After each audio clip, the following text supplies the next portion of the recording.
시간이 되었습니다. 제가 잠깐 기도드리고 오늘 성경 공부를 시작하겠습니다. 위대하신 주 하나님 아버지, 예수님의 그 보배로운 피로 말미암아 저희들을 하나님의 자녀로, 하나님의 아들들로 삼아주셔서 참으로 감사드립니다. 또한 보존된 이 말씀의 가치를 저희들에게 알게 하셔서 말씀을 공부하고 말씀에 따라 이 악한 세력과 영적인 전투에 저희들을 참전시켜 주셔서 하나님을 위해서 공을 세우게 해주셔서 또한 참으로 감사드립니다. 이 시간 저희들은 히브리서 10장을 공부하기 위해서 모였습니다. 유튜브를 통하여 들어와 있는 저희 성도들 주님 불쌍히 여겨주시고 지각을 열어주시며 또 온전히 깨달음으로 인하여서 기쁨이 충만한 시간이 되게 해주십시오. 부르짖은 말씀의 씨앗들이 참으로 마음판에 잘 박히게 하시고 많은 열매를 통하여 주님께 영광을 돌리게 해주십시오. 우리는 이 보존된 말씀의 가치를 아는 이 마지막 시대의 주님의 군사들입니다. 모두가 자신의 임무를 기억해서 자발적으로 그 임무를 완수함으로써 아버지께 영광을 돌리게 해주십시오. 이 한 시간 방해하는 모든 어둠의 세력과 마귀의 영들을 주님 막아주시고 주님께서 주관하시는 귀한 시간이 되게 해주십시오. 주 예수 그리스도 이름으로 기도합니다. 아멘. 네, 히브리서 10장 이제 공부하겠습니다. 지난주에 이어서 하죠. 10장 오늘 15절부터 하는데 14절까지의 내용은 이것이었죠. 동물의 피, 구약이었습니다. 지금 죄를 제거하는 문제에 대해서 말하는 겁니다. 죄를 용서받는 것. 그래서 구약은 동물의 피였습니다. 그런데 신약은 하나님의 피였습니다. 이게 다르다는 것을 사람들이 알아야 하는데 너무나 많은 인간들이 모르고 있습니다. 물론 이제 배워서 알겠죠. 그들도 신학교에서 뭐 10년씩 공부하니까. 그런데 그 의미를 성경대로 정확히 알지 못하는 겁니다. 그래서 지금 이제 오늘 우리 히브리 10장을 공부하면서 배우게 될 핵심 주제가 그겁니다. 끝났다고 이제 속죄 죄가. 내 죄의 문제를 해결하기 위해서, 죄를 용서받기 위해서 더 이상 짐승의 피를 바치지 않아도 되고 어떠한 행위로 내 죄의 문제를 해결하려고 그 행위 중에 하나가 회개나 계시입니다. 계속 무엇을 그 죄를 조상의 몇 대 손까지 죄를 자백하고 그러한 행위가 필요 없이 끝났다고 속죄죄는 예수님께서 다 이루셨다고. 그 사실은 믿음으로만 구원받는다고 교회 시대에는. 이제 이것을 우리가 1절에서 14절까지 배운 겁니다. 동물의 피, 하나님의 피. 그래서 그 피를 믿으면 내적인 삶이 정화됩니다. 깨끗해집니다. 정말로. 해보시면 압니다. 저도 너무나 잘 알고 있습니다. 생각이 바로 쓰고 이제 그 죄가 얼마나 구정물인 줄 알게 됩니다.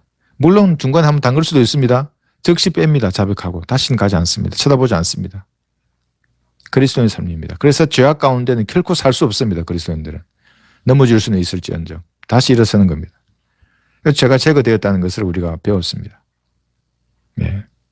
그래서 예수님께서는 제가 이 진리를 처음에 알고 한자로 그냥 이렇게 한번 생각해 봤습니다. 일가를 하신다.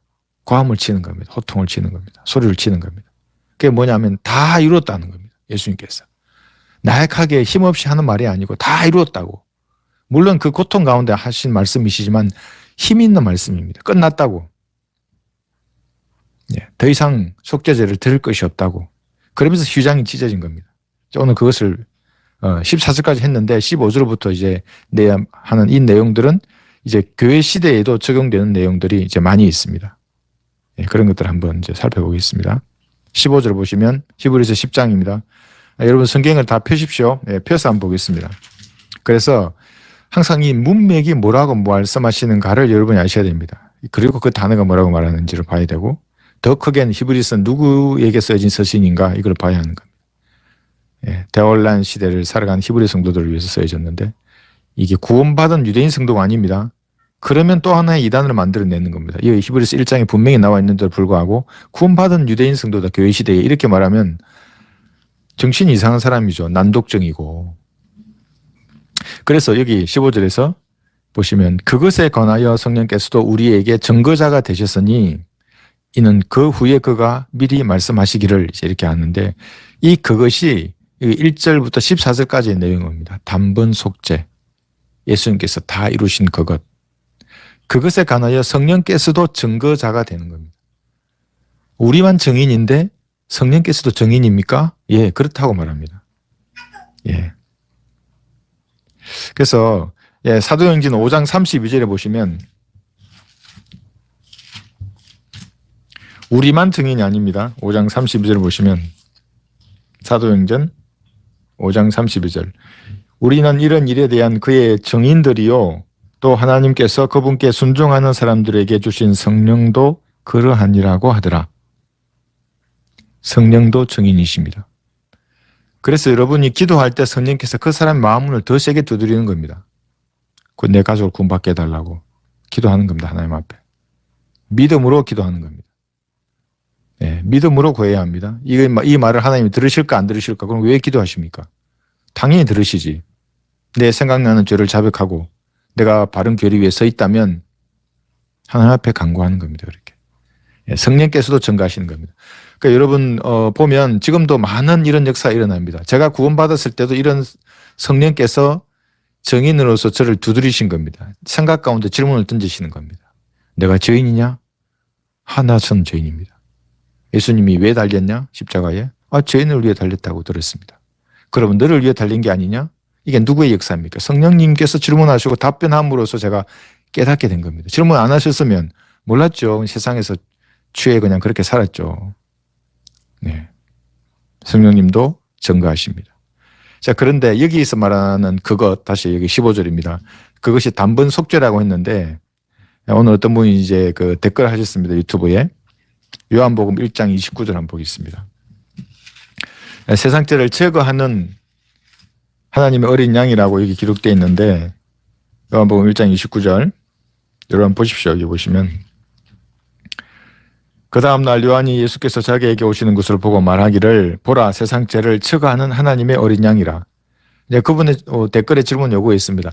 이 당시 요한이 본 거는 예수님이 지고 가고 있었지 않았느냐. 그래서 지고 간다고 말해도 틀린 게 아니다. 이제 이렇게 말해죠. 그 당시에는. 그런데 성경의 기록은 take up이 아니라 지고 가는 게 아니라 take away입니다. 예. 보내버렸습니다. 제거해버렸습니다. 무엇을? 죄를. 그렇게 기록되어 있는 겁니다. 그 지고 가는 것으로 끝나지 않습니다. 제거해버리는 겁니다. 그래서 제거했기 때문에 구속되었다 이렇게 말하는 겁니다. 이것하고 제가 골로새서 1장 14절을 같이 한번 비교해 보겠습니다. 골로새서 여러분 1장 14절 보시면 자 만약에 지고 간다고만 기록되어 있고 어디에도 제거되었다는 말이 없으면 이 구속이라는 단어를 쓸 수 없습니다. 값을 지불했다는 말을 어떻게 씁니까? 값을 지불하려고 준비하고 있는 것밖에 안 되는 겁니다. 그러나 구속이란 말은 값을 지불했다는 겁니다. 어떻게 지불했습니까? 세상 죄를 제거하는 하나님의 어린 양이. 그래서 성경은 제거한다고 기록되어 있는 겁니다. 지고 간다고 하지 않고. 개역 성경은 그래서 그건 틀린 성경입니다. 그 부분에 있어서. 그 안에서 우리가 그의 보혈을 통하여 이 예수님의 피입니다. 구속 곧 죄들의 용서함을 받았느니라. 이 용서함은 죄를 제거한 용서함입니다. 구약처럼 죄를 덮어놓은 그런 용서가 아닙니다. 죄가 제거된 겁니다. 누구 때문에? 예수님의 피로. 어떤 사람에게 적용됩니까? 이 사실은 믿음으로. 여기까지만 하면 정통입니다. 근데 여기다가 이제 그 믿음만으로는 안 되기 때문에 뭔가 행위를 붙인다는 말은 이 100%의 믿음으로 받는 구원이 점점 줄어드는 겁니다. 90%, 80%, 70%. 뭐 믿고 성령 침례 받고 물 침례 받고 자기 교회는 계속 다녀야 되고 뭐 이런 말을 이제 계속함으로써 보혈의 능력을 점점 축소시키는 죄를 짓는 자들입니다. 그래서 그들이 지옥에 가는 겁니다. 그래서 우리는 제거해야 한다라고 기록되어 있는 이 말씀의 의미를 잘 마음에 새겨야 합니다. 지고 가는 거 아닙니다. 예. 자, 그리고 다음 절 한번 보겠습니다. 10장 여기 16절. 다시 히브리서로 돌아가겠습니다. 10장 16절. 그 날들 이후로 내가 그들과 세울 언약이 이것이라. 자, 여기 언약이 등장합니다. 우리 언약은 테스트먼트, 누군가 유언과 죽음이 포함되는 언약에 대해서 우리가 이제 14절 이전에 배운 겁니다. 동물의 피였고 하나님의 피였고 그게 이제 테스트먼트로서의 언약이었는데 여기 나온 언약은 커비넌트인데 이제 교회 시대에 적용되는 부분이 여기 섞여 있습니다. 그것을 한번 오늘 배우는 겁니다. 이 커비넌트의 언약은 하나님께서 왕국을 이루어 가시면서 파생되는 언약들이었습니다. 파생되는. 그런데 여기는 교회 시대에 적용할 내용도 들어있는 겁니다. 조금 새로운 겁니다. 그래서 한번 들어보십시오. 주가 말하노라 내가 나의 법들을 그들의 마음속에 두고 그들의 생각에 그 법들을 기록하리라. 이거 천년왕국 아닙니다. 교회 시대도 이렇습니다. 예를 들어보겠습니다. 생명의 성령의 법. 이게 무엇입니까? 율법은 돌판에 새겨졌습니다. 생명의 성령의 법은 여러분의 마음판에 새겨져 있습니다. 어떻게? 성령께서 여러분에 들어가셨을 때 율법보다 더한 율법보다 더한 의를 여러분이 행할 수 있게 만들어줍니다. 여기 마음판에 새겨졌습니다, 여러분. 제가 지난번 예를 들었지 않습니까? 쓰레기를 버리지 마라. 버리면 불쾌해집니다. 이제 진짜 구원받은 사람은. 다른 사람을 비방하면 불쾌해집니다. 비방 안 하려고 합니다. 그리스도인들은. 근데 마귀에게 점유되어 있는 인간들은 계속 남 이간질하고 비방하고 허점만 찾으러 계속 그 레포트를 뒤적거리는 겁니다. A4 10장이나 쓰고 한갑이 넘으면서도 그런 인간들이 마귀의 종들이 주변에 깔려 있는 겁니다. 그래서 우리가 이제 알아야 할 것은 이것이 교회 시대의 16절에 적용할 수 있다는 것을 알아야 합니다. 이제 왜 그러냐면 성령께서 구약 성경을 인용하실 때 이제 이 구절을 조금 어려운 부분이긴 합니다만 구약 성경에 나와 있는 본문에서 성령께서는 신약에 그것을 인용하실 때는 구약에 적용되거나 천년왕국에 적용되는 말씀인데 교회 시대에 적용할 때는 불필요한 단어를 성령께서 빼버리십니다. 왜냐하면 성령님은 자기만의 법칙을 가지고 계십니다. 그 법칙이 뭡니까? 성경을 나누어서 공부하는 겁니다. 근데 만약에 성령께서 천년왕국에 적용되는 교리를 교회 시대에다 딱 갖다 놓으시면 자기 법칙을 무시하는 겁니다. 그 성경이 또 엉망으로 꼬여버립니다. 다 섞여버립니다. 나누지 않으면. 성령께서 나누십니다. 이제 한번 보겠습니다. 여기에. 이스라엘 집이라고 하는 단어를 삭제하고 여기 히브리서 10장 16절에서 인용하는 겁니다. 이스라엘 집이라는 단어를 삭제하고 히브리서 10장 16절에서 인용하십니다. 네. 이스라엘 집이 여기 들어가 버리면 이게 이제 그 교회 시대에 우리에게 적용이 되지 않게 됩니다. 이게 16절이. 그래서 그렇고 예레미야 31장 여기 33절에 보시면 주가 말하노라 그러나 이것이 내가 이스라엘 집과 더불어 맺을 언약이 되리니 그날들 이후로는 나는 내 법을 그들 속에 두며 그들 마음속에 기록하여 나는 그들의 하나님이 되고 그들은 나의 백성이 되리라. 이게 이제 천년왕국에서 이스라엘의 이제 재림 때 회복에 관련된 쭉 그런 구절인데 교회 시대에 이 구절을 16절에서 인용하실 때는 이스라엘 집이라는 단어를 빼버리고 인용을 하십니다. 여기 34절도 마찬가지입니다. 그러면 그들은 각기 자기 이웃과 각기 자기 형제에게 말하기를 주를 알라고 더 이상 가르치지 아니하리니 이게 언제입니까? 천년왕국 때입니다. 이는 그들 모두가 즉 그들 가운데 작은 자로부터 큰 자에 이르기까지 나를 알게 될 것이기 때문이요. 내가 그들의 죄악을 용서할 것이며 그들의 죄를 더 이상 기억하지 아니할 것임이라 주가 말하노라. 이렇게 이스라엘의 이런 민족적인 죄는 대환란을 거치면서 천년왕국 때는 더 이상 기억되지 않는 겁니다. 그런데 이제 이 구절 34절은 여기 16절에서 인용을 하지 않습니다. 왜냐하면 이는 천년왕국 때이니까. 이렇게 성령께서는 교회 시대에 구약을 인용할 때에는 불필요한 것들은 이렇게 단어를 삭제하거나 구절을 인용하지 않으면서 정확하게 나누어서 인용을 하십니다. 왜냐하면 디모데후서 2장 15절을 쓰신 분이 성령 하나님이시니까. 내가 진리의 말씀을 올바로 나누어 그런 겁니다. 하나님의 경륜에 따라 세대별로 나누어집니다. 성경은. 자신이 하나님 앞에 부끄럽지 않는 일꾼으로 인정받도록 그래서 공부하는 겁니다. 그렇지 않으면 다 부끄럽게 됩니다. 섞여버리면. 이 말씀에 짝이 맞지 않는 겁니다. 네. 자, 그것을 우선 알고 다시 히브리서 10장 여기 16절에 나와 있는 이 언약의 이중적인 의미를 우리가 알아야 하겠습니다. 히브리 10장 16절의 언약은 교리적으로는 천년왕국 때의 유대인과 맺습니다. 이 뉴커비넌트는. 그런데 여기는 영적으로 우리에게 적용할 내용들이 그대로 있는 겁니다. 여기 그래서 히브리서 10장 16절 17절은 그리스도인에게도 그대로 적용할 수가 있습니다. 그래서 여기는 또 뉴 커비넌트라고 하지 않고 그냥 언약으로만 되어 있습니다. 이렇게 말함으로써 이 뉴 커비넌트의 일부만 우리에게 영적으로 적용하도록 그렇게 되어 있습니다. 조금 이제 어려울 수 있습니다. 여기 17절을 보시면 또 그들의 죄들과 불법들을 다시는 기억하지 아니하리라고 하셨습니다. 이제 이것들을 용서하신 곳에는 더 이상 속죄제가 없느니라. 그러니까 이것이 행위 구원을 말하는 자들에게 사실은 치명타입니다. 죄는 피 흘림이 없으면 죄 문제 해결되지 않습니다. 아무리 개인이 무슨 회개나 무엇이나 무엇을 하더라도 해결되지 않는 겁니다. 여기는 속죄 죄가 없느니라 끝난 겁니다.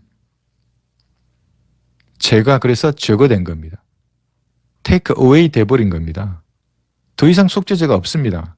그러니까 속죄죄를 하려고 무엇인가 사람들에게 불안을 심어주면서 과거에 카톨릭이 그렇게 했지 않습니까? 예. 연옥에 있는 자기 사랑하는 식구들을 하늘나라에 보내기 위해서 연보하며 돈을 넣으면 그들이 다시 혼이 하늘나라로 올라가고 인해서 빠져나와서 그러한 것들이 나오는 거예요. 속죄 죄가 없습니다. 무슨 아무리 교회에 돈을 내더라도 죄 문제는 해결되지 않는 겁니다. 아무리 울고불고 회개하고 수도원에 들어가고 머리 깎고 중이 되더라도 죄 문제는 그대로 남아 있는 겁니다. 그래서 여기는 이제 이것들을 용서하신 곳에는 더 이상 속죄 죄가 없느니라. 죄들과 불법들을 다시는 기억하지 아니하리라. 갈보리스 끝났습니다. 그래서 에베소서 2장에 보시면 우리가 하나님과 가까워질 수 있는 유일한 길은 다른 거 없습니다. 피밖에 없습니다. 피. 그래서 그리스도인이 불러야 할 찬양은 보혈의 능력을 찬양하고 갈보리의 피를 찬양하는 겁니다. 이게 에베소서 2장 12, 13절. 그때에 너희는 그리스도로부터 분리되어 있었고 이스라엘 나라에 속하지 않는 타국인이요 약속의 언약들로부터는 생소한 사람이었으며 소망도 없고 세상에서 하나님도 없었느니라. 자기는 아니다 이러지 마십시오. 저는 나는 언약도 있고 무슨 생소한 사람도 아니고 소망도 있었다. 이거 아닙니다. 다 똑같습니다. 인간은. 그래서 50보 100보라는 겁니다. 목소나 중이나 신부나 창년한 도둑이나 사기꾼이 다 이런 상태였습니다. 자기는 좀 낫다고 그러면 결코 구원받을 수 없습니다. 그 인간은. 그러나 한때 멀리 있었던 너희가 이제 그리스도 예수 안에서 그리스도의 피로 가까워졌느니라. 명확하지 않습니까? 피로 가까워진 겁니다. 다른 거 없습니다. 그래서 이것이 갈라디아서 3장 13절하고 자연스럽게 연결이 됩니다. 그리스도께서 우리를 위하여 저주가 되셔서 율법의 저주로부터 우리를 구속하셨으니 기록되기를 나무에 매달린 자는 누구나 저주받은 자라고 하였도다. 율법의 저주가 있는 겁니다.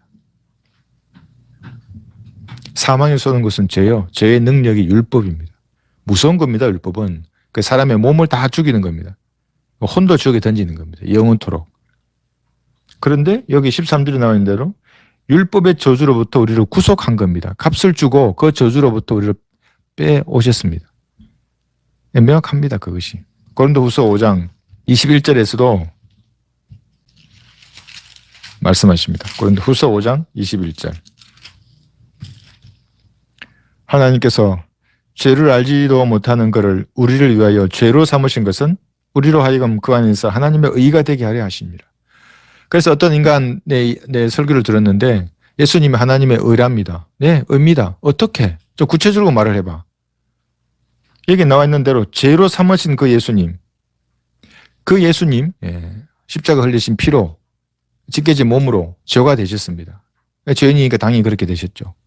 그분을 구주로 영접하면 의가 증가되는 겁니다. 그분의 의가. 그때 하나님의 의가 되는 겁니다. 말만 예수님 하나님의 의라고. 그래서 어쩌라고. 계속 회개하고 자백하고 눈물로 그런 자기 종으로 삼으려고. 이 구주를 그렇게 쓰는 인간도 제가 봤습니다. 목사라는 자가. 자, 19절. 에서 보겠습니다. 10장 19절도 많이 인용합니다. 은사주의자들도 인용하고 행위권론자들도 인용하고. 근데 이 문장을 그대로 보시면 정말 심오한 진리들이 많이 들어 있습니다. 그러니까 하나님을 사랑한다는 것은 이 성경의 단어와 문장을 사랑한다는 말입니다. 그 마음으로 이걸 보십시오. 근데 그게 아니고 영어 단어를 이제 펴놓고 그 얼마 되지도 않는 영어 실력으로 이걸 번역을 이 틀린 부분을 찾아내고 단어를 시제를 바꾸려고 그러고 이제 이러면은 그 단어나 문장을 사랑하는 게 아닙니다. 그 단어나 문장 위에 앉아 있는 겁니다, 자기가. 그럼 내가 받을 은혜의 10%도 못 받습니다. 물론 자기는 이제 영어를 좀 한다니까 좀 받는다고 생각하겠죠. 그러나 그 말씀이 능력으로 발휘되지 않는 겁니다. 아무런 산물이 없습니다. 전도지나 아니면 복음 전파하는 그 어떤 말씀이나 구령의 열매나 성령의 열매나 이런 게 없는 겁니다. 왜 말씀을 깔고 앉아 있는데 어떻게 생기겠습니까? 19절 보십시오.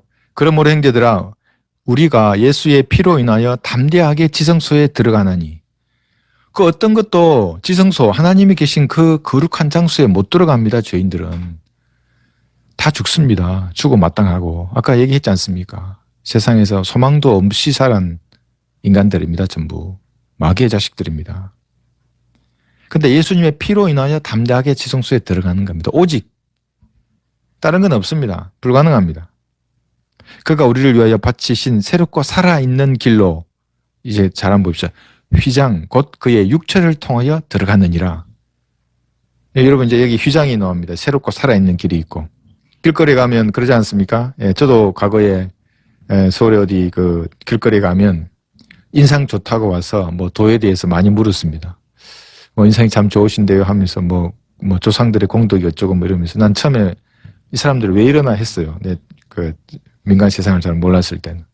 그러니까 한참을 들어보니까 이제 이리 와서 앉아서 자기 걸 해라 이제 얘기인데 진짜 도는 길이지 않습니까? 길도자. 예. 나는 길이요 하신 그 예수님이 진짜 도입니다. 도를 아십니까? 물어보면 니는 도는 네가 하나 알고 있는 도는 가짜라고. 예수님이 진짜 도라고. 그 길. 나는 길이요. 그 길. 새롭고 살아있는 길입니다. 그런데 그분은 그 도는 인격체이십니다. 사랑하고 생각하고 지성을 가지고 계시고 의지를 가지고 계신 그 인격체이십니다. 그 길인데. 그 스가랴 6장 12절에서 그 길은 가지셨습니다. 더 브랜치입니다. 살아있는 반석이고 산돌이셨습니다. 한번 볼까요? 영적인 반석이신데 이 길이라고 하는 새롭고 살아있는 이 길은 고린도전서 10장을 한번 보겠습니다. 그러니까 예수님을 영접하시는 분들은 사막같이 마르지 않습니다. 공급을 받습니다. 영적인 반석에서 물이 나옵니다. 모두 구름과 바다 속에서 모세에게 침례를 받았고 또 모두 같은 영적 음식을 먹었으며 모두 같은 영적 음료를 마셨다는 것이라 이는 그들이 그들을 따랐던 그 영적 반석에서 나온 것을 마셨으며 자 영적 반석에서 나온 것을 마시는 겁니다. 그 반석은 그리스도셨습니다. 반석이 그리스도입니다. 예수님이십니다. 그래서 이 찬양이 있는 겁니다. 만세 반석 열리니 내가 들어갑니다. 창의 허리 상하여 물과 피를 흘린 것 이게 영적 반석입니다. 그 반석으로부터 우리는 공급받는 겁니다. 마르지 않습니다. 시냇가에 심은 나무입니다. 어떤 인간이 저의 행위와 은사주의자의 행위를 달아보려고 그럽니다. 그래서 제 행위가 좀 뛰어나면 저보고 구원받은 사람으로 인정하려고 그 은사주의 인간이 저는 마르지 않습니다. 여러분도 마르지 않습니다. 말씀으로 공급받는 겁니다. 다 무너지고 다 부서지고 모래처럼 쓰러질지라도 우리의 이 반석은 견고합니다. 흔들리지 않습니다. 하나님의 흘린 피로 이룬 그 반석 위에 저와 여러분이 서 있는 겁니다. 무릎 꿇으시면 공급받습니다. 그 반석으로부터. 다른 것들은 다 쓰러집니다. 하나님의 피로 이룬 그 반석 위에 서 있지 않는 모든 인간들, 사상, 무슨 인종이 어떻고 학력이 어떠고 뭐 돈, 권력, 집, 차 다 쓰레기입니다. 그거. 그러지 않겠습니까? 죽음의 순간에 그것이 붙잡아 주겠습니까? 한 5분 더 살려주겠습니까? 돈이 많으면 뭐 1년 더 살게 해주고 대통령이면 10년 더 살게 해주겠습니까? 그렇지 않습니다. 우리는 이 영적인 반석으로부터 공급을 받는 겁니다. 구원받은 하나님의 자녀는 하나님의 아들들은 이분으로부터 공급을 받습니다. 그 다음에 휘장 곧 그의 육체. 여러분 휘장은 요한복음 19장 34절 한번 보겠습니다. 요한복음 19장 여기 34절 보시면 그 병사들 중 하나가 창으로 주의 옆구리를 찌르니 거기서 피와 물이 나오더라. 병사가 이 군인들입니다. 로마 군인. 얼마나 잘 알겠습니까? 어디를 찔러야 심장을 터지게 하는 줄 아는 겁니다. 5번째 갈비뼈 아래를 관통을 시키는 겁니다. 심장으로. 심장이 터졌습니다. 예수님께서. 이때에 마태복음 27장 여기 51절에 보시면 성경에 휘장이 찢어진 겁니다. 휘장이 예수님의 몸입니다. 마태복음 27장 51절. 그런데 보라 성전의 휘장이 위에서 아래까지 둘로 찢어지고 땅이 흔들리며 바위들이 갈라지고 하나님의 몸이 상한 겁니다. 그때. 심장이 터졌습니다. 이 휘장이 둘째 하늘과 셋째 하늘 사이의 거대한 물청입니다. 지성소는 셋째 하늘이고. 그래서 그 물청에 문이 생기고 통로가 생겼습니다. 길. 나는 기도할 때 그 길. 우리가 구원받는 사람의 혼은 그 길을 통하여 셋째 하늘에 가는 겁니다. 휴거되는 사람의 몸도 그 길을 통하여 셋째 하늘로 올라가고 셋째 하늘에서 이 땅으로 내려올 때도 그 통로, 그 길을 통하여 이 땅으로 내려올 것입니다. 그래서 요한복음 10장 9절에서 나는 그 문이라 말씀하시는 겁니다. 그 물청에 나 있는 그 문, 길, 예수님이 만드셨고 예수님이 조성하신 겁니다. 그래서 성경들을 믿는 사람만 그 문의 위치를, 방향을 지적한다고 제가 지난 시간에도 말씀드렸습니다. 북쪽 하늘에 있습니다. 여러분 북쪽으로 올라가실 겁니다. 은사주자는 모릅니다. 이 땅에 있는 것에만 관심 있는 자들입니다. 이 땅에서 얼마나 잘 먹고 잘 사고 만사형통하고 그러다 지옥으로 가는 겁니다. 여기 10장 21절 히브리서 10장 21절 또한 하나님의 집을 다스리는 대제사장이 계시니 우리가 믿음의 온전한 확신 가운데서 진실한 마음으로 다가가자. 또 한번 보십시오. 이는 우리의 마음은 피 뿌림을 받아 악한 양심으로부터 깨끗해졌고 우리의 몸은 순수한 물로 씻겨졌기 때문이라. 그래서 양심을 정결케 할 수 있는 것은 없습니다. 아무리 많은 동물의 피를 바치더라도 내 양심을 깨끗게 할 수 없는 겁니다. 그래서 지금 양의 피를 바치고 집으로 돌아가다가 죄를 짓고 나면 다시 또 바치는 겁니다. 계속해서 매년 바치고 또 바치고 또 바치고 그래도 내 양심을 깨끗하게 정결케 하는 것이 불가능했습니다. 신약도 마찬가지입니다. 아무리 회개하고 구약처럼 울고불고 하더라도 후련하지 않습니다. 뭔가 남아있는 겁니다. 내 양심을 정결케 하지 못합니다. 무슨 계시의 믿음을 들을 때도 마찬가지고 뭐 신부단장을 아무리 그 인간들이 말하는 것대로 하더라도 내 양심을 깨끗게 하지 못하는 겁니다. 그런데 하나님의 피는 가능합니다. 그게 피가 뿌려졌다는 겁니다. 여러분 하나님의 피가 뿌려진 것입니다. 여러분 양심이 깨끗해졌습니다. 그래서 얼굴이 환하게 피어나는 겁니다. 예수를 영접하면. 진리지식을 알면 알수록 얼굴이 환해지는 겁니다. 이게 피가 뿌려졌다는 이 말로 또 어떤 인간들은 또 이단을 만들어냅니다. 세례, 물을 뿌렸다. 피가 뿌렸다. 그 다음에 순수한 물이 나오지 않습니까? 그래서 물을 뿌림으로 정결케 된다. 이따위 이단의 교리를 주장하는 인간들이 아직도 있습니다. 그리스도의 교회에도 그렇게 물 뿌림, 물 침례줬고 인간들은 하나님의 교회라고 하는 장길자파에도 침례하고 무슨 또 어떤 이단들도 한다고 하는데 여기서 물 뿌린다고 하는 가톨릭도 그렇게 하고 이단이 등장하는 겁니다. 그런데 물 뿌리는 것으로는 이 모형을 다 충족할 수가 없습니다. 베드로전서 여기 3장 21절을 보시면 이 침례라는 것은 예수님의 죽으심과 장사되심과 부활을 모형으로 보여주는 겁니다. 베드로전서 여기 3장 21절을 보시면 물은 예수 그리스도의 부활하심으로 인하여 이제 우리를 구원하는 모형이니 표가 아닙니다. 모형이지. 곧 침례라. 이것은 육체의 더러움을 제거하는 것이 아니라 하나님을 향한 선한 양심의 응답이라. 구원받으면 선한 양심이 됩니다. 이제. 그전에는 그냥 양심입니다. 지저분한 양심, 화인 맞은 양심, 불결한 양심, 그냥 양심입니다. 구원받으면 선한 양심이 됩니다. 그러면 내가 응답하는 겁니다. 아, 내가 십자가에 못 박혀 죽었구나. 저게 내가 죽어야 할 자리였구나. 그리고 묻히는 겁니다. 그리고 내가 이제 하나님을 위해서 살겠다. 물속에서 올라오면서. 이렇게 사람들 앞에서 내가 간정으로 보여주는 것입니다. 근데 어떻게 물 뿌림으로 그게 됩니까? 물 툭 뿌렸다. 그게 뭡니까 그게? 뭐가 정결케 됩니까? 그 뒤에 이게 순수한 물이 있으니까 더 여기에 그러려고 하는 겁니다. 이 순수한 물. 여러분 순수한 물 어디가 순수한 물입니까? 뭐 백두산 물이 순수합니까? 아니면 석수? 뭐 요즘 생수 드시는 거 해양 심청수? 뭐가 순수한 물입니까? 교회 시대에는 이런 순수한 물이 없습니다. 물은 갈수록 오염됩니다. 대환란이 되면 이제 물은 전부 핏빛으로 변할 겁니다. 마실 물이 없어집니다. 교회 시대니까 그나마 지금 물을 정수해서 먹고 이렇게 한다지만 순수한 물이 없습니다. 어떤 물을 뿌리더라도 여러분 정결케 될 수 없습니다. 그 로마 가톨릭의 신부는 그 무슨 마술사입니까? 자기가 축사하면 물이 아주 깨끗한 순수한 물이 되고, 어떤 교회 목사는 뭐 그 인간도 마술사입니까? 목사가 이렇게 물을 뿌리면 뭐 성수가 되어서 정결케 해주는 게 있습니까? 아무것도 없습니다. 물은 물입니다, 그냥.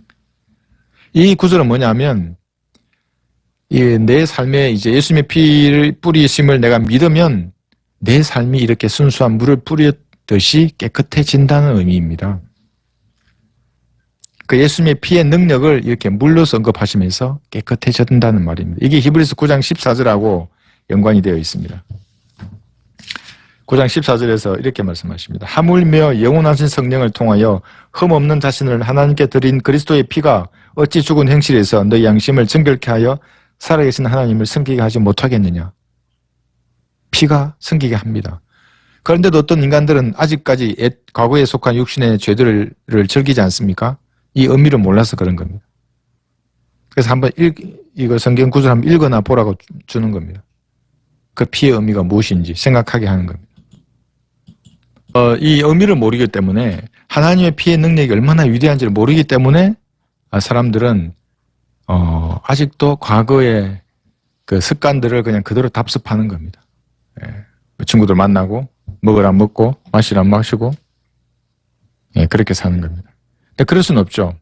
그 피의 의미를 아는 사람들은 이 정결케 된 양심을 따라서 이제 사는 겁니다. 하나씩 하나씩 개선하고 고쳐나가는 겁니다.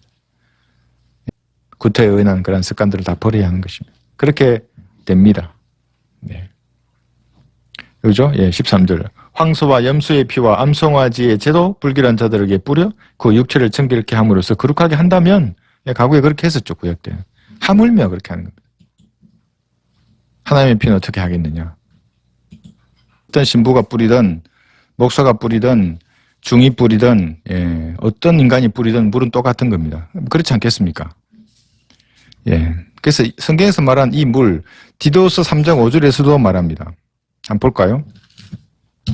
여기서도 물이 등장하는데 이 물이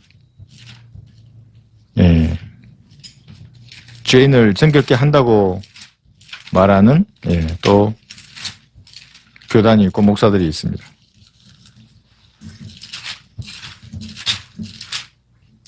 디도서 3장 5절에 보시면 유명한 구절입니다. 이 구절이 우리가 행한 어려운 행위에 의하지 않고 그의 자비하심에 따라 중성의 시선과 성령의 새롭게 하심으로 우리를 구원하셨으니, 이제 리제너레이션이 나오는데 개인의 구원에 관련될 때에 쓴 단어가 여기서 등장하고, 마태복음 19장에서는 이제 땅이 다시 리제너레이션 되는 겁니다. 전인왕국 때에.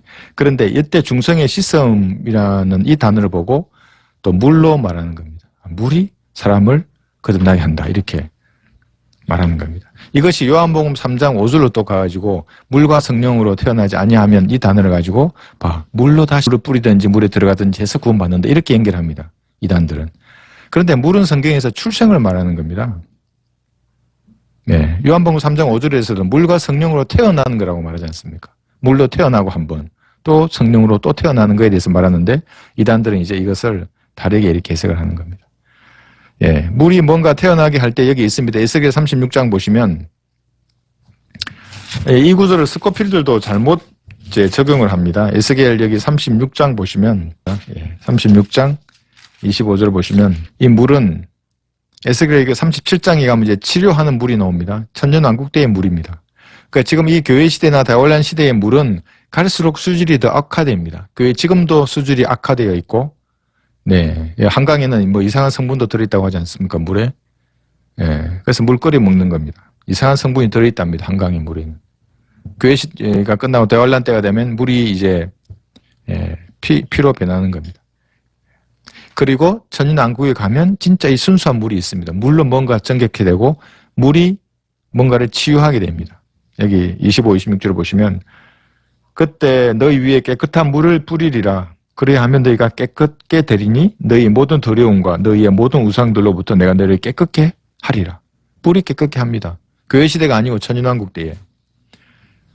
여기 26절을 보시면 내가 또 너희에게 새 마음을 주고 너희 안에 새 영을 넣으리라. 내가 너희 육체에서 돌 같은 마음을 제거하고 살 같은 마음을 주리라. 언제? 천년왕국 때에. 근데 이 구절을 교회 시대에 이제 교묘하게 적용해서 뭐 이렇게 성수로 파는 인간도 봤습니다. 작은 병에다 넣어가지고 이만한 병에다가 수백만 원 주고 파는 사기꾼도 봤습니다. 그 사는 인간은 또 뭡니까? 아, 정말 너무 수준 이하입니다. 이게 에스겔 여기 47장에 보시면 47장 8절에서 보시면 그때 그가 내게 말씀하시더라. 이 물은 동쪽 지역으로부터 흘러 사목으로 내려가서 바다로 들어가나니 바다로 들어갈 때 그 물들이 치유를 받으리라. 이 강물이 이르는 곳마다 살아있고 움직이는 모든 것들이 살 것이라. 또 이 물이 거기로 들어가므로 거기에는 매우 큰 고깃대가 있으리니 이는 그 물들이 치유될 것이며 강이 흐르는 곳에는 모든 것이 살 것이라. 언제? 천년왕국 때에. 근데 이러한 것을 가지고 스코필드는 요한복음 3장과 교묘하게 연결해서 이 물과 이 물은 같은 것이다. 그래서 물뿌림이나 침례를 구원의 수단으로 정당화하는 이단이 생겨나게 됩니다. 우리는 정확하게 구분해서 이게 아니라는 것을 이제 알았습니다. 10장 다시 23절 보겠습니다. 자, 여기 10장 23절 보시면 괴리종으로는 대환란을 말하는데 우리에게 영적으로 적용할 부분들이 정말 많이 있습니다. 히브리서 10장 23절입니다. 먼저 보시면 약속하신 분은 신실하시니 우리 믿음의 고백을 흔들림 없이 굳게 붙들자. 흔들림 없이 굳게 붙들어야 합니다. 여러분 이 시대, 이 교회 시대에도 굳게 붙들지 않는다고 해서 여러분의 구원은 잃지 않습니다. 상급은 다 잃어버리겠죠. 부끄럽게 됩니다. 그래서 심판석에서 너 뭐 했냐, 뭐 구원받은 이후에 먹고 마시고 놀면서 왔냐, 놀다가 왔냐, 뭘 위해서 너 살았느냐 하나님 물어보실 때 답변을 해야 되지 않습니까? 부끄럽죠. 굳게 붙들자 그랬는데 계속 흔들리고 한마디 뭔가 누가 말하면 흔들리고 환경이 좀 바뀌고 흔들리고 이러면은 언제 하나님을 위해서 내 믿음을 발휘합니까? 이렇게 고난을 견디고 그걸 통해 영광을 돌리고. 그런데 지금 여기 교리적으로는 굳게 붙들지 않으면 구원을 잃어버리는 세대입니다.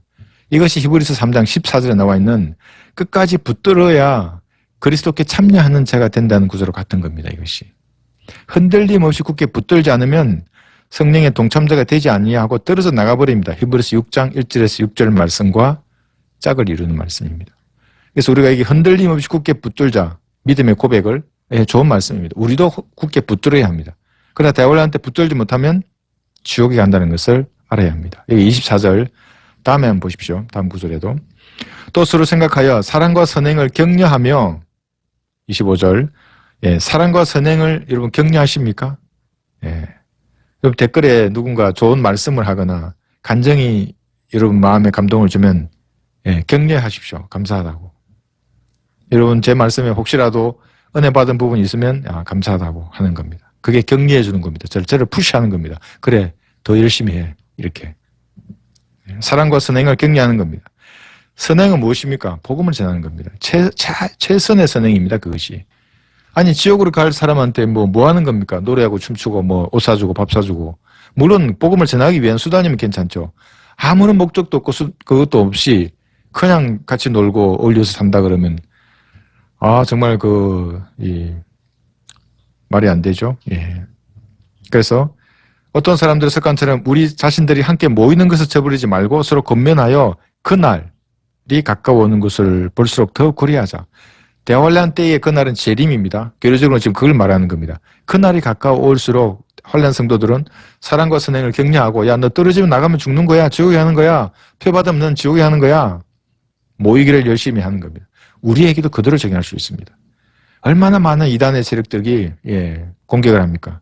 지금 이제 18명 보고 계신데 보통 그 이단에 제가 보니까 200명, 300명 기본이고 700명, 1200명 이렇게 실시간에 봅니다. 그 사람들이. 그 인간들로부터 내 믿음을 지켜내고 같은 믿음을 발휘하는 사람들을 사랑과 선행을 격려해야 하는 겁니다.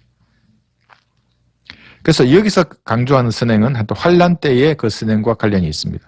마태복음 여기 25장 36절에서 9절을 보시면 양과 염소의 심판, 민족들의 심판을 이제 관련된 구절에 나오는데 거기에 나와 있는 행위들입니다.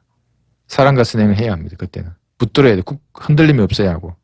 그렇지 않으면 전부 염소됩니다. 그때는 환란 성도들은. 지금 여러분 양염소 이거 더 이상 헷갈리시면 안 됩니다. 아직도 혹시 내가 잘못하면 혹시 그 염소가 되는 거 아닌가? 그 누룩입니다. 좀 버려야 합니다. 그리고 이 말씀의 구절은 뭐냐면 가난한 자하고 부자에 관련된 구절이 성경에 많이 나옵니다. 교회 시대에는 가난하다고 악하거나 또 부자가 이게 차별이 없습니다. 그러니까 물론 어려움이 있겠죠. 부자들이 부하기 때문에 하나님을 찾지 않는다는 측면에서는 어려움이 있겠지만 부하다고 그것이 악하지 않습니다. 교회 시대에는. 돈이 많다는 것이 구원과 직결되지는 않습니다. 그런데 대환란 때에는 부자는 반드시 지옥에 갑니다. 가난한 사람은 불쌍히 여김을 받을 수 있습니다. 대환란 때는. 물론 가난한 자 중에서도 교만한 자가 있겠고 지 마음대로 행하는 자가 있겠죠. 그런 자는 지옥에 가겠지만 대환란 때는 부자는 반드시 적그리스도의 경계체제에 편입되기 때문에 지옥에 가는 겁니다. 이 구절과 서로 연관된다는 것을 아시고 말씀을 보시면 좋습니다.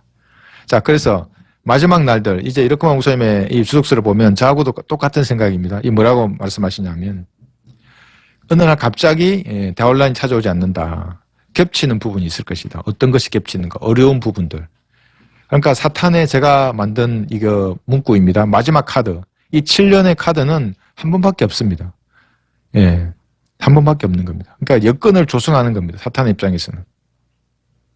이 전 지구적인 여건을 조성하고 우리가 휴거되더라도 즉시 자기가 등장해도 아무런 반발을 가져오지 않을 만한 환경을 조성하는 겁니다. 그러니까 이제 누군가가 올해 예수님 오시겠는가 했는데 그러한 여건이 다 갖추어지면 오실 것입니다. 그래서 교회 시대의 마지막 지금 때를 살아가는 이때부터 준비하고 있는 겁니다. 자기 때가 되면 나타날 겁니다. 여기 보시면 제가 읽어드리겠습니다. 데살로니가 후서 지난 시간에도 한번 했었죠. 아무도 어떤 모양으로든지 너희를 미혹하지 못하게 하라. 이는 먼저 배교하는 일이 이르지 않고 또 그 죄의 사람 곧 멸망의 아들이 나타나지 않고서는 그날이 오지 아니함이라. 죄의 사람이 교회 시대 마지막에도 등장해서 자기 때를 기다리는 겁니다. 멸망의 아들이 될 때까지.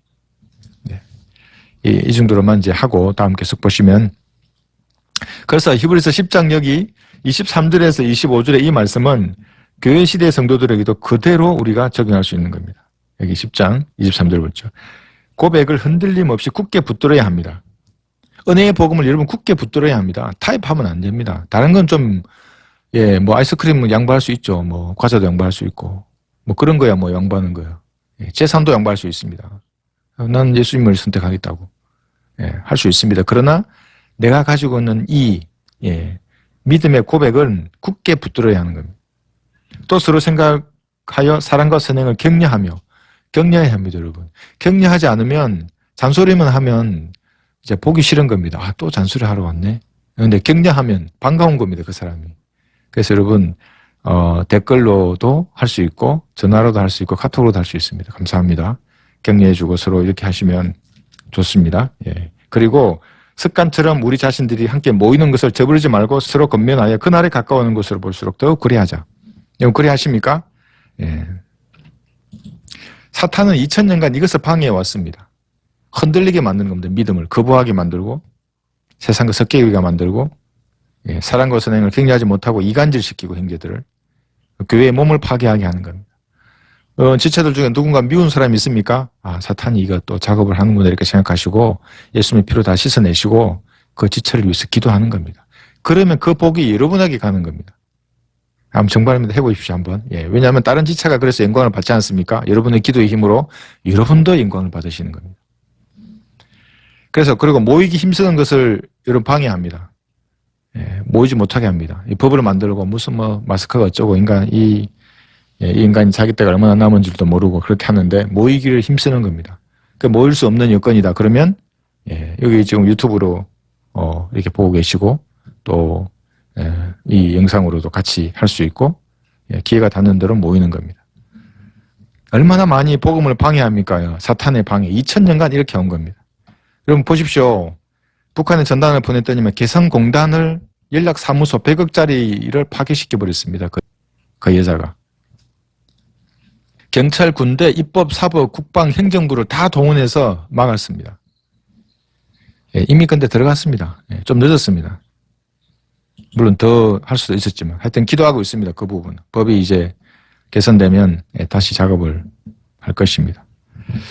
그래서 이렇게 사탄이 방해하고 있기 때문에 우리는 이 자기 믿음의 이 고백을 흔들리지 말고 붙들고 사랑과 선행을 격려하고 그 다음에 모이기를 힘쓰는 겁니다. 어려우면 카톡이나 댓글이나 문자로 우리가 이렇게 결집되도록 하는 겁니다. 그래 응집력이라는 것은 이렇게 해서 더 불어나는 겁니다. 근데 이제 침묵하시면 누가 나와 함께 하지 이렇게 하는 겁니다. 이렇게 26절 이제 이어서 보시면 이는 우리가 진리의 지식을 받고 난 후 고의적으로 죄를 지으면 더 이상 죄들을 위한 희생제가 남아있지 아니하고 그럽니다. 고의적으로 죄를 지으면 어떻게 되는가 이제 이 구절로도 많은 이단이 나옵니다. 교회 시대에 교류적으로 적용되는 구절이 아닙니다. 대환란 때는 이렇게 고의적으로 죄를 지으면 어떻게 됩니까? 희생제가 남아있지 아니합니다. 혈육을 잃어버리는 겁니다. 교회 시대 우리 이때에는 구원이 영원히 보장이 되는 겁니다. 우리와 관련된 말씀이 아니라는 것을 알아야 합니다. 그러니까 자기는 고의적으로 죄를 안 짓는답니다. 그래서 은사주의자들은 죄 없이 자기는 산답니다. 아닙니다. 그 말 자체가 죄입니다. 여기 요한 1서에 보시면 그 구원받은 죄인이라고 하지 않습니까? 구원받은 사람을. 저 인간은 구원받지 않은 죄인이고 똑같은 죄인인데 만일 우리가 우리에게 아무 죄도 없다고 말하면 그 은사주의자들처럼 자기는 깨끗하답니다. 나는 고의적으로 죄를 안 짓는다고. 만일 우리가 우리에게 아무 죄 없다고 말하면 우리 자신을 속이는 것이요. 우리 진리가 우리 안에 있지 아니하나 자기 자신을 속이는 자입니다. 죄가 있는데 없는 것처럼 자기를 속이는 겁니다. 그 더러운 죄들은 다 구정물처럼 가라앉아 있는데도 불구하고 그 위에 평온한 위에 물만 보고 아니 난 구정물이 아니야. 난 깨끗한 물이야. 한 번만 통을 퉁 치면 다 올라오는데 그 오염들이. 인생을 좀 살아보면 알지 않습니까? 다 죄인이라는 거를. 55역부라는 거를. 그렇게 거짓말하는 인간들이 많이 있습니다. 하여튼 교회 시대에 우리는 이런 죄들이 구원을 잃어버리게 하지 않지만 대환란 때는 27절과 같이 다만 대적하는 자들을 집어삼킬 심판과 맹렬한 분노를 두려운 마음으로 기다리는 것만 남아있기 때문이라. 재림 때 이렇게 될 겁니다. 말라기 4장을 한번 보겠습니다. 사람들은 예수님이 재림하신다는 것을 무슨 장난스럽게 생각합니다. 하도 아기 예수에 길들여져 왔기 때문에 그 예수님 재림 그러니까 아기 예수가 오나? 이쯤으로 알고 있습니다. 아기 예수가 재림한다면 제가 왜 이렇게 하고 있겠습니까? 다 팽개치고 먹고 마시고 놀아야지. 아기 예수인데 그렇지 않습니다. 재림하신 예수님은. 말라기 4장 얘기 1절 보시면 여기 4절까지가 재림 구절인데 보라 이는 화덕같이 탈 그날이 오기 때문이니 교만한 자와 악을 행하는 자는 정녕 다 그루터기가 되리라. 오는 그날이 그들을 태우리니 뿌리나 가지도 그들에게 남기지 아니하리라. 만군의 주가 말하노라. 여기 2절 그러나 내 이름을 두려워하는 너희에게는 의의 태양이 그의 날개에 치유를 가지고 솟아오르리니 그리하면 너희는 나가서 외양간의 송아지들처럼 자라리라. 그 치유는 천인왕국 때 되는 겁니다. 또 너희가 악인을 짓밟으리니 이는 내가 이것을 행하는 그날에 그들이 너희 발바닥 밑에 죄가 될 것이기 때문이라. 만군의 주가 말하노라. 무서운 복수의 왕으로 오십니다. 신명기 32장도 보겠습니다. 그래서 사람들이 성경을 모르기 때문에 저도 지난주에 그리스도를 하면서 거리에서 이렇게 전도지 주면 됐어요 이렇게 하는 겁니다. 그러니까 너나 똑바로 살아라 이제 이 말이겠죠. 읽어보십시오. 그러면 됐어요. 어떤 사람 막 도망가고 이사간 그라도 주는 줄 알고 옷에 묻을까봐 세균이라도 되는 듯이. 그런 인간들이 어떻게 되는 줄 아십니까? 신명기 32장 여기 41절 보시면 40절부터 내가 하늘에 내 손을 들고 말하노니 나는 영원히 사노라. 그러니까 지금 하나님이 말씀하신 이 말씀이 영원하다는 겁니다. 영원히 사시는 분의 말씀입니다. 그 지옥도 영원한 겁니다. 영원히 사시는 분이 만드셨기 때문에. 만일 내가 나의 번쩍이는 칼을 갈고 내 손이 심판을 쥐면 내가 내 원수들에게 복수하며 나를 미워하는 자들에게 보응하리라. 내가 내 화살들로 피에 취하게 할 것이요 내 칼이 살해된 자와 포로된 자의 피와 더불어 육체를 삼키리니 원수에게 복수를 시작함부터라 하시니라. 무서운 잔인한 복수의 왕으로 지금 재림하시는 겁니다. 인간들은 잘 모릅니다. 대적하는 자들을 집어삼키는 심판과 맹렬한 분노를 두려운 마음으로 기다려야 합니다. 혼란 성도들 중에서 믿지 않고 예수님을 거부하는 그 자들은 그루터기처럼 탈 것입니다. 화덕같이 불탈 것입니다. 그래서 재림하실 때에 이제 대적하는 자들을 불사름에 관련된 이 구절인데, 대혼란 시대이기 때문에 여기 10장 28절에서는 모세의 율법을 또다시 강조하고 있습니다. 여러분, 대혼란 시대하고 구약 시대에는 율법이 작동한다고 했습니다. 범죄하면, 그의 행위가 범죄하면 율법이 작동한다는 말은 몸을 죽이고 혼을 지옥에 던지는 겁니다. 대환란도 마찬가지입니다. 그래서 모세의 율법을 여기 28절에 보시면, 모세의 율법을 갱신한 자도 자비를 얻지 못하고 두세 정인으로 인하여 죽었거늘, 이렇게 말합니다. 모세의 율법이 다시 등장하는 겁니다. 대환란 때. 교회 시대에는 그렇지 않습니다. 율법은 예수님을 영접한 자들은 율법은 폐기됩니다. 더 이상 힘을 발휘하지 못하는 겁니다. 이 첫 번째 심판, 갈보리에서 있었던 죄에 대한 심판입니다. 누구 죄입니까? 여러분 죄입니다. 저의 죄이고 죄인들의 죄가 갈보리에서 심판을 받은 겁니다. 끝났습니다. 그래서 계속해서 끝났다고 말을 하는 겁니다. 오직 교회 시대만 그런 겁니다. 그러나 대환란 때가 되면 모세의 노래를 부릅니다. 여기 계시록 15장 3절에서도 혼란 성도들은 그들이 하나님의 종 모세의 노래와 어린 양의 노래를 부르며 말하기를, 전능하신 주 하나님, 주의 행하신 일이 위대하고 놀라우니 성도들의 왕이여 주의 길은 의롭고 진실하나이다. 여기 말하는 것이 뭐냐면, 주의 종 모세의 노래와 어린 양의 노래를 부르는 겁니다. 그래서 예수님의 피, 어린 양의 피를 믿고 모세의 노래, 모세의 율법을 지키는 겁니다. 대환란 때에는. 근데 우리는 계시록 5장 9절, 교회 시대 그리스도인은 그들이 새 노래를 부르며 말하기를, 주께서 그 책을 취하시며 그 봉인들을 열기에 합당하시니 이는 죽임 당하셨던 주께서 하나님께로 각 족속과 언어와 백성과 민족 가운데서 우리를 주의 피로 구속한 겁니다. 이 피를 찬양하는 겁니다. 그리스도인들은. 다르죠? 29절 보시면 히브리서 10장 다시 본문으로 가겠습니다. 하물며 하나님의 아들을 발 아래 짓밟고 또 자신을 거룩하게 한 그 언약의 피를 거룩하지 아니한 것으로 간주하고 또 그 은혜의 영을 모독하는 자가 얼마나 더 심한 형벌을 받아야 마땅한지 생각하라. 여러분, 이 구절을 교회 시대에 적용하면 이제 여러분은 불안해서 잠 못 잡니다. 저도 이것 때문에 정말 이 구절은 읽지도 않았습니다. 처음에 몰랐을 때는. 내가 죄 지으면 하나님 아들을 발 아래 짓밟고 언약의 피를 거룩하지 아니한 것으로 간주하고 은혜의 영을 모욕하는 자가 된다고 생각을 했습니다. 대환란 때인데 교회 시대의 성도가. 31절 보면 더 이제 명확해집니다. 이 구절이 교회 시대의 성도가 아니라 대환란 성도라는 것을. 30절부터 보면, 이는 원수 갚는 것이 내게 있으니 내가 갚으리라 주가 말하노라 하셨고, 또다시 주께서 자기 백성을 심판하시리라고 말씀하신 그분을 우리가 알기 때문에, 여기 자기 백성을 심판하시리라 그럽니다. 그 다음에 여기 31절을 보시면 이제 나옵니다. 살아계신 하나님의 손 안에 떨어지는 것은 두려운 일이라. 여러분, 하나님의 손 안에 떨어지는 것은 두려운 것입니까? 교회 시대에? 그렇게 생각하십니까? 대환란 시대에는 하나님의 손 안에 떨어지는 것은 정말 두려운 일입니다. 전능하신 분이 손에 있는데 그게 죄인인데 어떻게 하겠습니까? 하나님께서 마음대로 던져버리시면. 교회 시대에는 그렇지 않습니다. 여기 요한복음 10장 보시면 하나님의 손에 떨어지는 게 교회 시대에는 제일 안전한 겁니다. 요한복음 10장 여기 28절을 보시면, 그래서 교회 시대에는 하나님의 손 위에 있어야 합니다. 여러분이 어디 도망가지 말고, 세상으로 가지 말고. 요한복음 10장 28절에서 내가 그들에게 영생을 주노니 그들은 영원히 멸망하지 않을 것이며 또 아무도 나의 손에서, 하나님의 손입니다, 그들을 빼앗지 못할 것이니라. 교회 시대 하나님의 손 위에 있으면 여러분이 제일 안전한 겁니다. 대환란 때 하나님의 손에 떨어지면 지옥에 가는 것이고. 다르죠? 그들을 나에게 주신 내 아버지는 만유보다 더 위대하시니 아무도 내 아버지의 손에서 그들을 빼앗아갈 수 없느니라.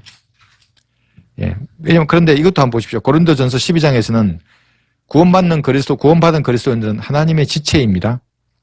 그 지체들 중에 손이 여러분일 수 있습니다. 그 두려운 일입니까, 그게? 여러분이 하나님의 손인데 그 손 위에 떨어졌는데, 그렇게도 얘기할 수 있는 것입니다. 그래서 대환란 때와 이 교회 시대는 차이가 난다는 것을 알아야 하는 겁니다.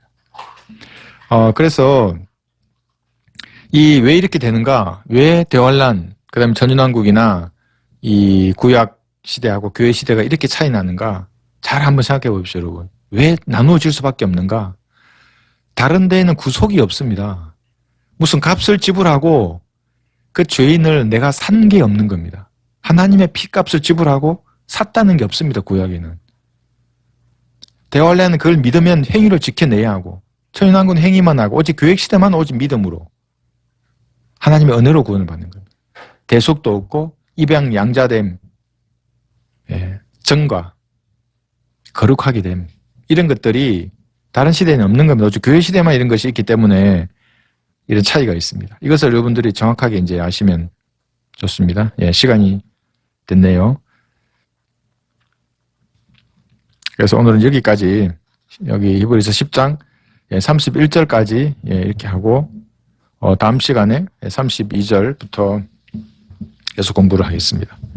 제가 잠깐 기도드리고 오늘 성경 공부를 모두 마치겠습니다. 위대하신 주 하나님 아버지, 주님의 은혜 가운데 히브리서 10장을 저희들이 공부하였습니다. 뿌려진 말씀의 씨앗들이 우리 성도들의 마음판에 잘 뿌리내리고 성장케 해주십시오. 어떠한 환경이나 여건 가운데에서도 하나님을 신뢰하고, 또 우리 성경들을 믿는 그리스도인이 마땅히 견지해야 할 그 자세를 주님 흐트러뜨리지 않게 해주십시오. 견고하게 자신의 위치에 서서 기도와 말씀으로 아버지께 더욱 밀착되는 그런 삶을 살게 해주십시오. 주 예수 그리스도 이름으로 기도합니다. 아멘. 네, 감사합니다. 참가해 주신 여러분 고맙습니다. 카카오톡으로 한 번씩 격려 한번 해주십시오. 저도 하겠습니다. 그렇게 사랑과 선행을 서로 격려하면서 우리 또 생활하시다가 아름다운 간증들을 가지고 주일에 다시 만나시기를 바랍니다. 감사합니다.